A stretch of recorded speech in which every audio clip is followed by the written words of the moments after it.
El anarquismo. Las más bellas ideas de emancipación individual y social. Quizá el sistema y el pensamiento sobre el que se han vertido mayores falsedades. Con la intención de seguir indagando en algunas propuestas políticas fundamentales dentro del anarquismo para una posible sociedad libertaria, vamos a seguir indagando en algunos conceptos claves al respecto. En este caso vamos a hablar del federalismo. Y Eduardo Aro Teglen, en este pequeño diccionario político que escribió, considera que el origen moderno del término, junto a la idea de confederación, que tendría más connotaciones descentralizadoras al hablar de una federación de federaciones, estaría en el socialismo utópico y posteriormente en el anarquismo. Sea como fuere, en el caso del anarquismo, la intención efectivamente, en origen, fue sustituir el Estado por la mencionada Federación de Federaciones. Ya se puede ver que en la propia denominación de las organizaciones ácratas se trata de responder a esta aspiración. De esta manera, hablamos de la Federación Anarquista Ibérica o de la Confederación Nacional del Trabajo.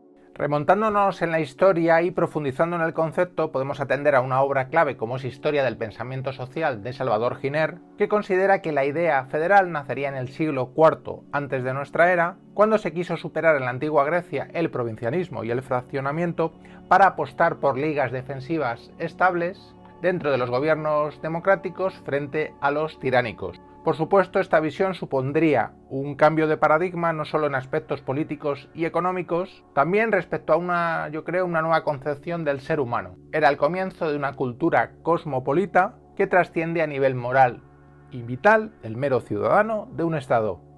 El propio Proudhon considera en su obra El principio federativo que la idea de federación es tan antigua como puede serlo la democracia o la monarquía. Incluso quiere ver un origen natural en ella, como en la propia sociedad, al igual que en los conceptos de autoridad y libertad. En la actualidad, de manera políticamente muy concreta, el federalismo es el sistema por el que se rigen determinados países, como es el caso de los Estados Unidos de América. A pesar de conservar ciertas particularidades, los diferentes estados federados están finalmente subordinados a un estado central en ciertos aspectos de la vida pública, con mayor o menor fuerza según el contexto. Pero si hablamos de federalismo anarquista, hay que seguir atendiendo a Proudhon para comprender la concepción original. En su mencionada obra, El principio federativo, comienza Proudhon con un primer presupuesto teórico, y es que en la sociedad coexisten los principios de autoridad y libertad. Era un afán por evitar los principios absolutos. Proudhon obviamente apostaba por la libertad, pero ese afán le empujaba a adoptar este criterio. Una segunda afirmación que realiza en dicha obra es acerca de la clasificación de los gobiernos según el carácter del poder, distribuido o indiviso, por lo que surge así el principio federativo. Su crítica al Estado y a la democracia, incluida la propuesta de Rousseau, consiste en esa indivisión del poder.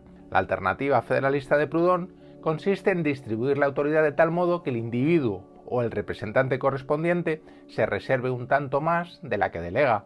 En este autor se encuentra ya una alternativa al estatismo y a sus consecuencias. Centralismo, burocracia, autoritarismo. Podemos hablar ya en Proudhon de una visión socialista libertaria, basada en la federación libre de asociaciones obreras con la base primordial de la solidaridad y el apoyo mutuo. Hay quien ha visto en el federalismo como una evolución de la idea mutualista de Proudhon. Si esta era fundamentalmente económica, el federalismo abarcará ya la vida plena del ser humano. Seguimos mencionando el principio federativo, obra donde el pensador francés desarrollará en mayor profundidad el concepto federal. Consideraba que el Estado acabaría extinguiéndose de manera inversamente proporcional al fortalecimiento del federalismo. Con el tiempo, la visión optimista de Proudhon, que preconizaba para el siglo XX una especie de era de las federaciones, irá cediendo paso a la realidad de un poder estatal que difícilmente cede en sus prerrogativas. Por supuesto, no se refería a los dos grandes estados que llegarán a denominarse federativos, los Estados Unidos y la extinta URSS, sino a una progresiva llegada de regímenes más libres como consecuencia de su exacerbada visión del progreso. No obstante, hay que valorar, yo creo, en su justa medida el pensamiento de Proudhon, que trataba de buscar alternativas al nacionalismo y al imperialismo, evitando la concentración de poder. Hay que recordar también que Proudhon influyó mucho en pensadores no anarquistas como Pi y Margall, que llegaría a ser presidente de la Primera República en España. Y pasamos a Mikhail Bakunin para hablar ya específicamente de anarquismo en la imprescindible compilación de sus textos que realizó Maximov, llamada Escritos de Filosofía Política. En dicha obra considera Bakunin que el socialismo debe ser federalista, tal y como figuraba en el programa de la Comuna de París. La unidad de la humanidad, por supuesto, es una idea deseable, pero advertía el anarquista ruso que resultaría nefasta si no se producía respetando la libertad. Sin la constitución libre por federación de las diferentes partes autónomas, resultaría francamente difícil el progreso y la justicia. En la Primera Internacional, los partidarios de Bakunin se denominarán federalistas frente a la concepción centralista de los partidarios de Marx. La visión federalista, ya para el anarquismo posterior, consistirá en una organización social basada en el libre acuerdo, que va desde lo local hacia los niveles intermedios de la región y de la nación hasta alcanzar el conjunto de la humanidad. Este concepto de federalismo ácrata va unido en el aspecto económico a la autogestión de los medios de producción por parte de los productores libremente asociados. No obstante, se extiende también a todos los aspectos de la vida social, la administración de la sanidad, de la educación, de la cultura en general. Desde este punto de vista, el federalismo es una alternativa concreta y factible a la autoridad política. De esta manera, el federalismo es el principio organizativo que los anarquistas proponen para que los grupos locales se asocien sin autoridad central alguna. Se solían citar los ejemplos del servicio postal y ferroviario como ejemplos de funciones complejas descentralizadas. Los anarquistas confiaban en que otras federaciones pudieran funcionar en base a la asociación voluntaria. Por su importancia recordaremos una vez más a Proudhon, pero esta vez a través de las palabras de George Woodcock.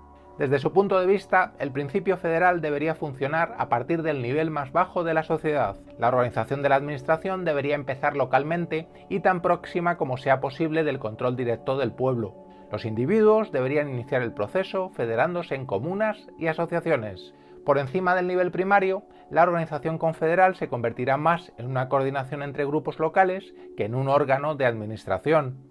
De ese modo, la nación quedaría sustituida por una confederación geográfica de regiones, y Europa se transformaría en una confederación de confederaciones, en la que el interés de la menor provincia tendría tanta importancia como el de la mayor, y en la que todos los asuntos serían arreglados por medio de acuerdos mutuos, compromisos y arbitrajes. Dentro de la evolución de las ideas anarquistas, el Principio Federativo, de 1863, es uno de los libros más importantes de Proudhon, ya que representa el primer estudio exhaustivo y liberador de las ideas acerca de la organización federal como una alternativa práctica al nacionalismo político. El principio federal se suele aplicar en el mundo moderno, lo podemos ver asiduamente en aquellas organizaciones que funcionan en base a la democracia de base y que propician que las personas estén en contacto con su mundo real, concreto y bien comunicadas entre ellas.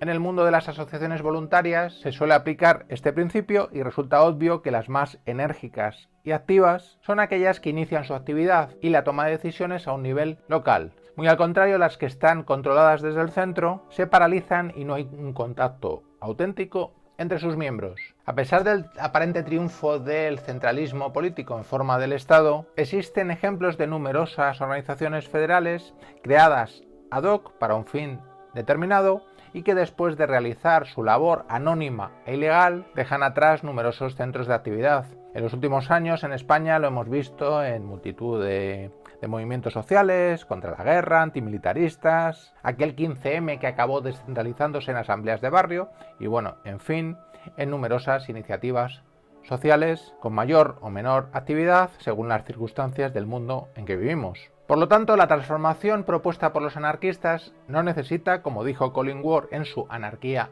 en Acción, de una dínamo central hacia afuera, sino de multitud de personas conscientes reunidas en grupos con contactos informales entre sí.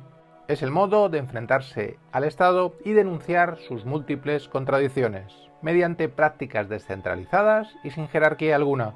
El origen de gran número de asociaciones está en esa práctica local descentralizada, pero bien es cierto, por algún motivo acaban sucumbiendo al centralismo.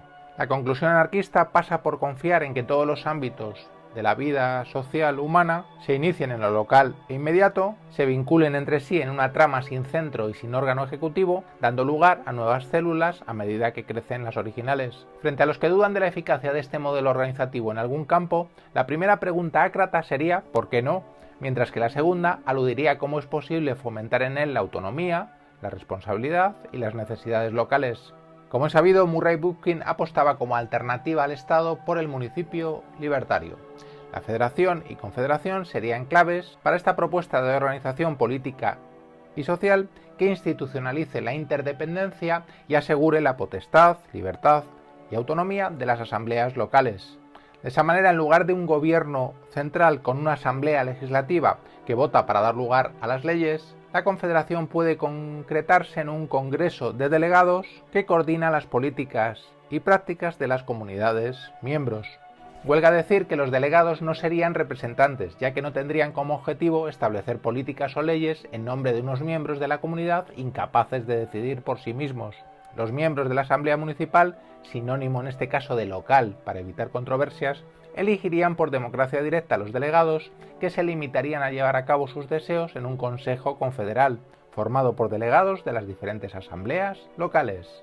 Los delegados tendrían órdenes estrictas de votar de acuerdo con los deseos de los grupos locales de origen y no tendrían capacidad para tomar decisiones políticas obviando las instrucciones concretas de su municipalidad. La responsabilidad de los delegados descansaría en las asambleas de ciudadanos y éstas podrían revocar el cargo en caso de violación de las normas. Por lo tanto, el Consejo Confederal no sería en realidad un órgano para tomar decisiones políticas. Su propósito sería más bien administrativo, coordinar y ejecutar las políticas formuladas por las asambleas locales. Sería a nivel local donde los ciudadanos harían política, mediante asambleas verdaderamente democráticas.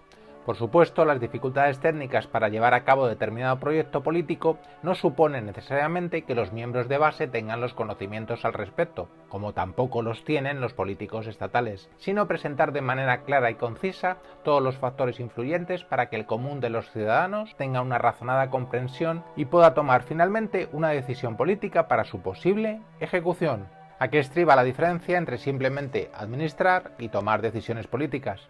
Si los mismos administradores tienen además la capacidad de ejecutar, se colocan los cimientos para que exista el Estado, donde una élite acaba usurpando la potestad de los ciudadanos para tomar decisiones. La propuesta de Bookchin, que a pesar de ciertas controversias, yo sí considero una alternativa libertaria, existiría una ciudad nueva donde hacer política sería el privilegio exclusivo de las asambleas municipales de ciudadanos libres eligiendo en democracia directa. Por supuesto, en este tipo de contexto social y político seguirían existiendo los conflictos, pero se aseguraría un mayor control por parte del ciudadano gracias al Consejo Confederal formado por delegados de las asambleas locales y además existiría una mayor pluralidad, aunque se den proyectos no votados finalmente por el conjunto. Dejaré en la descripción del vídeo enlaces directos a varias obras que he mencionado y por supuesto en el futuro seguiremos indagando en todos estos conceptos clave. Hasta muy pronto.